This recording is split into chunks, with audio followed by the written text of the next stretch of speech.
नमस्ते दोस्तों, आप सब कैसे हो? स्वागत है मेरे चैनल पर। आज की यह रस भरी कहानी इतनी खतरनाक है कि सुनते ही आपके शरीर का हर अंग उत्तेजित हो जाएगा और हर हिस्सा सक्रिय होने लगेगा। इस कहानी में इतना मज़ा है कि अंत तक सुनने के बिना आप रुक नहीं पाएंगे। मैंने अपनी ड्रेसिंग टेबल से वो नीली गोली निकाल ली जो मेरे पति कभी कभी इस्तेमाल करते थे। मेरे पति का नाम राकेश था। जब भी वे यह एनर्जी वाली गोली ले लेते थे तो रात में मेरी हालत ख़राब कर देते थे। उनका वो लोहे जैसा अंग इतना मजबूत हो जाता था कि मैं चीख चीख कर पागल हो जाती थी। एक दिन मैंने फैसला किया कि आज उन्हें ज़्यादा जोश दूं। मैं बाथरूम में गई। मैंने केसर मिला दूध गर्म किया और उसमें गोली घोल दी ताकि राकेश को अतिरिक्त ताकत मिले। ऐसा करते करते रात के 11 बज चुके थे। फिर मैंने जल्दी से दूध का गिलास उठाया और राकेश के कमरे में पहुंच गई। राकेश बेसब्री से मेरा इंतज़ार कर रहे थे। जैसे ही मैं कमरे में घुसी, राकेश उठ खड़े हुए और मुझे ताकने लगे। जब वे कुछ नहीं बोले तो मैंने खुद पूछ लिया, ऐसे क्या ताक रहे हो? बताओ ना, आज मैं कैसी लग रही हूँ? राकेश ने हकलाते हुए बोला, आज तो मन कर रहा है कि तुम्हें अभी चबा लूँ। मैं हंसते हुए उन्हें दूध का गिलास थमा दिया और बोली, मुझे चबाने की कोई ज़रूरत नहीं, बस ये पी लो। राकेश ने तुरंत गिलास लिया और घूंट घूंट करके पूरा दूध खत्म कर दिया। दूध पीते ही कुछ मिनट बाद उन्होंने मेरी कमर पकड़ ली और अपनी तरफ जोर से खींच लिया। उसके बाद अपना वो तीर मेरे होंठों के पास रख दिया। बाप रे, क्या क्या कहूँ दोस्तों। राकेश ने मेरी पूरी बॉडी को किस तरह हिलाया डुलाया। अगर आपको भी सारी डिटेल चाहिए तो पहले कहानी को लाइक कर दो। प्लीज़ लाइक कर दो ना। प्लीज़ सब्सक्राइब भी कर लो। तो चलिए, अब आपको शुरू से पूरी कहानी सुनाती हूँ। मेरा नाम रिया है। मेरी उम्र 31 साल है, लेकिन मैं अभी भी पूरी तरह युवा और आकर्षक दिखती हूँ। किसी भी लड़के को एक नज़र में अपनी तरफ खींच लेती हूँ। दिल हमेशा 18 का ही रहता है। जब मैं नाइटी पहन लेती हूँ तो लगता है जैसे सब कुछ साफ साफ नज़र आ रहा हो। मेरी गोरी चमकदार त्वचा पर लाइट पड़ते ही ऐसा लगता है मानो मैं कोई अप्सरा हूँ। अब बात करते हैं मेरे 25 साल के पति के छोटे भाई अमित की, जो अब मेरा हो चुका है। उसकी मासूमियत और जोश ने मेरे अंदर आग लगा दी है। जब वह मेरी तरफ देखता है तो उसकी आंखों में वो प्यास साफ झलकती है, जैसे वह किसी गर्म सपने को जी रहा हो। कभी वह मुझसे कहता है, रिया आज तुम तो आग लगाने वाली लग रही हो। इसीलिए मेरे पति कभी कभी ऑफिस से जल्दी लौटकर मुझे चुपके से पकड़ लेते हैं। हम शहर में रहते हैं क्योंकि मेरे पति प्राइवेट नौकरी करते हैं। मेरी 4 साल की एक बेटी भी है, इसलिए मेरी छातियाँ अब और भारी हो गई हैं। पति को अपना फ़र्ज समझकर रोज़ उनकी मालिश करती थी। भले ही हमारी शादी को 9 साल हो चुके थे, लेकिन मेरे पति अभी तक मुझे बहुत जोश के साथ प्यार करते थे। अच्छा से मेरा मतलब है, सब उसकर पी जाते थे। वैसे आम तौर पर उनका तरीका ही ऐसा था, लेकिन मैं हमेशा साफ़ सफाई रखती थी और कभी कभी लिपस्टिक भी लगा लिया करती थी। पिछले महीने कुछ ऐसा हुआ जिसका हमें कभी अंदाज़ा भी नहीं था। शाम को मेरे पति राकेश घर लौट रहे थे। उनके ऑफिस के किसी साथी की पार्टी थी, इसीलिए सबने उन्हें काफ़ी पीला दिया था और वह कार से घर आ रहे थे। आते वक्त उनकी कार में एक्सीडेंट हो गया। इस हादसे में उनकी कमर को चोट लग गई और डॉक्टर ने कहा कि ठीक होने में कम से कम 8 से 9 महीने लगेंगे। यह सुनकर मेरा दिल बैठ गया। राकेश का दर्द भले ही शारीरिक था, लेकिन मेरे मन में गहरी बेचैनी भर गई। जब मैंने उन्हें अस्पताल में देखा, उनकी आंखों में पीड़ा साफ दिख रही थी। मैंने तुरंत उनके पास जाकर उनका हाथ पकड़ लिया। इसी वजह से मेरा पति का छोटा भाई अमित उनकी देखभाल के लिए आ गया था। मेरे ससुर जी और सास तो वापस चले गए, लेकिन राकेश ने अमित को यहाँ रुकने को कहा क्योंकि वह ठीक से उठ भी नहीं पा रहे थे। मुझे ही बाजार से सामान लाना और बाहर के काम करने पड़ते थे। मैं मान गई और बहुत खुश हो गई। अमित मेरे कान तक ही आते थे। बॉडी भी फिट थी और रंग भी गोरा था। वह ज़्यादा शरारती किस्म का लड़का नहीं लग रहा था और मैं भी खुश थी कि कोई तो आया जो मेरी मदद कर सके। आज वह मुझसे थोड़ा थोड़ा संकोच कर रहा था क्योंकि वह शादी के बाद पहली बार मेरे साथ इतने करीब था। रात को जब मैं राकेश को दवा दे रही थी तब मेरा अमित भी हमारे पास बैठा था और फिर अपने कमरे में जाकर समय पर सो गया था। राकेश के चेहरे पर थोड़ी राहत की लकीर थी, लेकिन वह अभी भी दर्द में था। तभी मेरी सारी भावनाएं बाहर निकल आईं। मैंने राकेश के पास बैठकर कहा, वो भी क्या दिन थे जब आप रोज़ मुझे मालिश देते और अपना वो अंग अंदर डालते थे। राकेश यह सुनकर हल्के से हंसने लगे। क्या हो गया मेरी जान, आज तो पूरी तरह मस्त लग रही हो। मैंने कहा, नहीं जी, आपको तो मजाक सूझ रहा है और इधर मेरी हालत ख़राब है। सच बताऊं तो इसने मेरा बुरा हाल कर रखा है। मेरे पति बोले, मैं तुम्हारा दर्द समझता हूँ रिया, मेरा भी बहुत मन करता है, लेकिन क्या करूँ, मैं तो ठीक से हिल भी नहीं सकता। बस थोड़े दिन और सब्र कर लो, फिर देखना मैं इस तुम्हारे फूल का क्या हाल करता हूँ। तभी मैंने कहा, थोड़े दिन नहीं, पूरे 8 महीने बाकी हैं ठीक होने में, और मेरा तो 1 महीने में ही यह हाल हो गया। पता नहीं आगे के दिन कैसे बीतेंगे। मेरे पति मेरी उदासी मिटाने के लिए बोले, चलो वो नहीं तो कम से कम दूध ही पिला दो, डॉक्टर ने भी कहा है। तभी मैंने हंसते हुए कहा, आपके नसीब में तो वह भी नहीं है, क्योंकि आपकी बिटिया ने पी लिया है। हम दोनों जोर जोर से हंसने लगे। मेरे पति मुझे खुश रखने की पूरी कोशिश करते थे, लेकिन मैं क्या करूं, सब बेकार था। थोड़ी देर बाद राकेश सो गया, क्योंकि उनकी दवाओं में नींद की गोलियां भी थीं। लेकिन मुझे नींद कहाँ आ रही थी, इसीलिए मैं खड़ी होकर अमित को देखने चली गई कि वह सोया है या नहीं। लेकिन वह अभी तक जाग रहा था और मोबाइल देख रहा था। मैंने उसके कमरे में जाकर कहा, क्या हुआ अमित, 12 बज चुके हैं और तुम अभी तक नहीं सोए, लगता है तुम्हारे मन नहीं लग रहा है। वह उठकर बैठ गया और बोला, नहीं रिया, ऐसी बात नहीं है, बस यूं ही फ़ोन देखते देखते देर हो गई। फिर उसने पूछा, रिया आप भी तो नहीं सोई? मैंने कहा, मुझे तो आजकल नींद ही नहीं आती। अमित ने पूछा, क्यों, क्या बात हो गई? मैंने हंसते हुए कहा, नहीं, वो मैं तुम्हें नहीं बता सकती। जब तुम्हारी शादी होगी तो तुम्हें खुद ही पता चल जाएगा।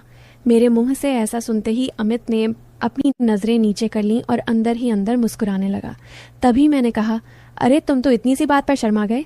अच्छा बताओ, अभी तक कोई लड़की लाइन मार रही है या नहीं? अमित कुछ नहीं बोला, उसे अभी भी झिझक थी। तभी मैंने उसका हाथ पकड़ा और कहा, अरे पागल, अपनी रिया से इतना मत शर्माओ। वह धीरे से बोला, रिया सच बताऊं तो ऐसी बातें मैंने अभी तक अपने दोस्तों से भी नहीं की हैं। मैंने कहा, अच्छा तुम मुझे अपना दोस्त ही समझ लो ना, क्योंकि मुझे ऐसी बातें करने में बहुत मज़ा आता है। अमित ने कहा, हाँ रिया, एक थी, लेकिन उसने मेरे से बातें बंद कर दी हैं। मैंने पूछा, तुमने तो कर दी होगी ना? अमित बोला, नहीं रिया, सच बताऊं तो। मैंने उसे ठीक से छुआ भी नहीं था। मैंने मुंह बनाते हुए कहा, तुम तो बड़े सीधे हो। चलो कोई बात नहीं, अब तुम मेरे पास आ गए हो तो मैं तुम्हें अपना खिलाकर जवान कर दूंगी। मैं बातें करते करते अमित के कमरे में ही सो गई थी। सुबह जब मेरी आंखें खुलीं तो अमित बेड पर बैठा हुआ मुझे ही देख रहा था। मेरे उठते ही अमित ने मुझे गुड मॉर्निंग बोला। जब मैंने पूछा, क्या देख रहे हो, तो वह बोला, रिया आप सच में बहुत हॉट हो। वह हम मुस्कुराते हुए बोला, अच्छा तब तुम सुबह सुबह हॉटनेस का मज़ा ले रहे हो, और रात को तो बड़े शर्मा रहे थे। वो मुस्कुरा के पूछने लगा, रिया आप बुरा ना मानो तो एक बात पूछ सकता हूँ? मैंने कहा, अरे पागल, मैं क्यों बुरा मानूंगी, पूछो क्या पूछना है उसने। मुझसे कहने लगा, रिया सच सच बताना, आप जो 2.5 किलो की ये थैलियाँ लिए घूमती हो, आपको भारी नहीं लगता क्या? उसकी अब बात सुनकर मेरी हंसी छूट गई। इसके बाद अमित मुझसे काफ़ी खुल गया था और अब वह मुझसे ज़्यादा शर्म नहीं करता था। इससे मैं भी बहुत खुश थी, क्योंकि अब मेरा भी समय अच्छे से बीतने लगा था। अमित को आए हुए 20 दिन बीत चुके थे और वह मुझसे काफ़ी घुल मिल गया था। वो बाहर के सारे काम कर देता, बाजार से सामान ले आता और अपने चाचा को भी सहारा देता। मेरी तो बहुत सेवा करने लगा था। शाम को मेरा सर भी दबा देता और कभी कभी मेरे शरीर को भी सुकून देता।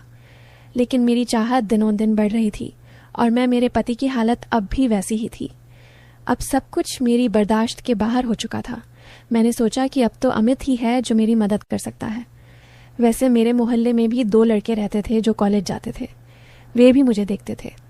जब भी मैं छत पर कपड़े सुखाने जाती तो वे मुझे ही निहारते, और पहले तो मैंने सोचा कि उनमें से एक को यूज़ कर लूं ताकि कुछ दिन काम चल जाए।